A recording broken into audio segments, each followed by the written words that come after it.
What is going on, ladies and gentlemen? We are back again with another 90-Day Fiance video, and this one is something particular. It's all about Andrei and Libby in the most recent episode of season 7, episode 14. Now, of course, in the last episode itself in particular, we did see an uproar between Libby, Andrei, and Libby's sisters, which was not great to watch to the slightest. So, of course, we're about to find out exactly what is the aftermath in this week's episode. So, with that being said, let's start off by giving a big, massive shout out to every single person that is a member of the channel, that is a member or patron, and that is a subscriber as we continue to grow. Now, with that being said, let's dive into it. Babe, I can't tell you enough like how bad I feel, and I feel like maybe you could have just like not been so hard right off the bat. They came in hot, babe. Like I know, but baby, did you see me? Did you see me? Like I sat there. Well, it's good, but you can keep it calm, but I cannot do that. I just left the meeting with my sisters and Andrei, and it went horribly. After seeing my sisters so upset, I kind of wish that I would have told them I was pregnant before we posted on social media. I just feel like things keep getting worse and worse between me and my family, and I think Andrei can just be a little harsh at times, which definitely isn't helping. I feel like Andrei can just be harsh at times, and it's definitely not helping. Like, sorry, but did you forget the person who you got married to? I mean, at the end of the day, if you recognize the person you got married to, you'd recognize that everything that has happened has not come to any surprise. I mean, was I surprised by the sister getting up? A little bit. But at the same time, am I surprised by Andrei's behavior? Absolutely not. And the fact that Libby sounds surprised by her husband's behavior is bizarre to me. Honestly, man, the more and more I sit here and I say to myself, can you be that delusional? Or does the show really script your storylines that bad? I mean, it's one of the two, right? But anyway, we'll continue. I mean, well, but I do agree though.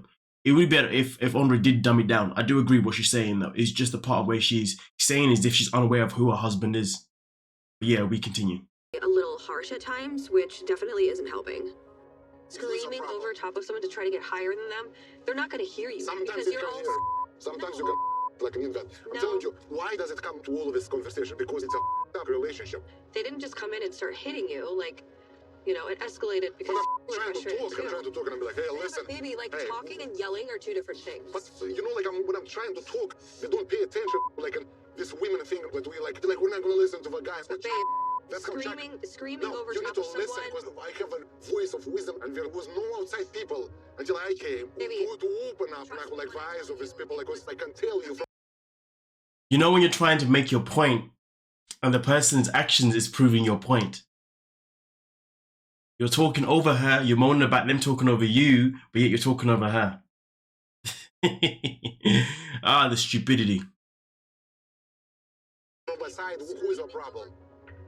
I feel that Libby and her sisters fought many times, and this kind of craziness happened a lot in their lives, and that's why they think it's a norm. But that doesn't let you the opportunity to act like that and be aggressive towards me. It's not all just you, but isn't that the problem though, Andrei? It's always about me. Listen. I'm not disagreeing with the fact that these sisters have probably always been like that, but the fact is when you're speaking, you're generating everything being based on about you. You're not generating it being based on just general, shall I say? Because obviously when he speaks, it's always about, this is how you shouldn't be treating me. Me. And I get it. I do get it. But my point is that his point of view is very narcissistic. It's not open-minded. And I'm not saying that the sisters or Libby's points of view are open-minded neither. There's clearly issues on both sides when it comes to communication, and there is no middle ground. But again, at the same time, with Libby's family, this is basically how they've always been anyway, by you know, just the way things have grown to be. But it just all gets very freaking messy, man. Oh, goodness gracious me. I do think, and I would like for you to consider taking it more easy with my family and get the therapy session, because you know that they piss you off. I mean, that's nothing new, you know. Well, yeah, Charlie is so punchable. I don't know. You piss me off. You irritate the mother effing out of me. But I know that, so I'm just going to therapy for myself to just step off and be like, okay, go ahead and yell and scream. I'm gonna sit here and be the civil one. You know, like, I'm doing this for you. Like, for me, that subject is just like. So in a nutshell, you're saying that you have become submissive to save yourself from having arguments and whatnot. So basically, you will happily allow this man to treat you the way he wants to treat you. Is that what I'm hearing right now? Or am I hearing something different here? Or am I not hearing it right? Sorry, because that's what I'm hearing right now. And if that's what she's saying, yo, it's loco. I shouldn't be hearing you talking like this. No man, no human being should be talking to anyone the way the way he talks. No one should ever make you feel like as if you don't have a voice. You cannot be in a relationship with someone, whether it's a relationship or a friendship with someone, that doesn't allow you to have your voice. The only time that happens is predominantly at work because you got a boss. Not saying it's right, but the whoever your boss is, they pay you, right? So they have that leeway, right? But this relationships, you have a choice who you want to be in a relationship with. Friends, you got a choice of who you want to be friends with.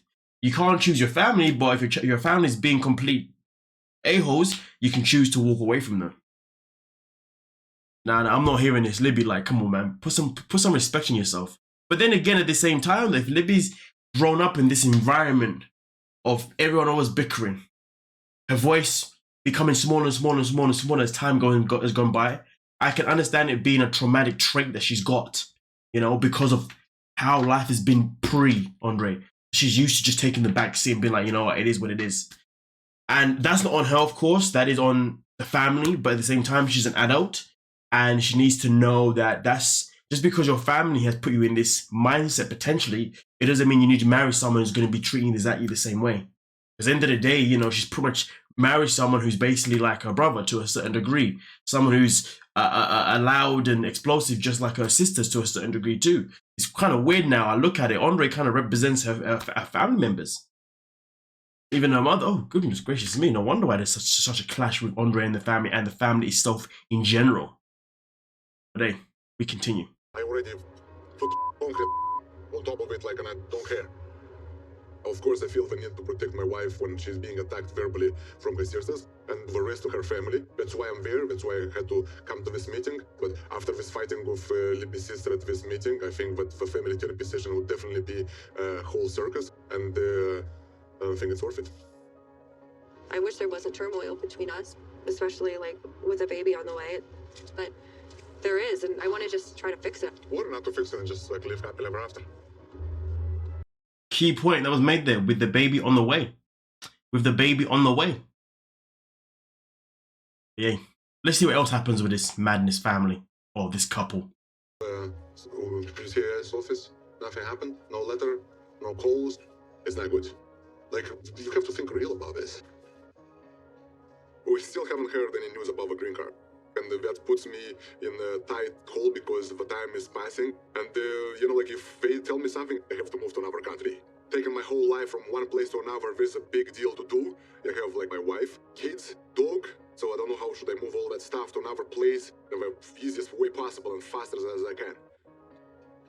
You know, like, we can have even the baby not even delivered here. I don't know, like, maybe, like, I'll have to go and you deliver here, and after this, I don't want to think about this.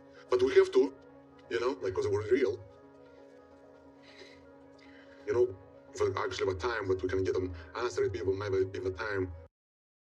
I mean, listen, I get it, man. Like, at the end of the day, you know, he's panicking, he's worried, they haven't heard anything.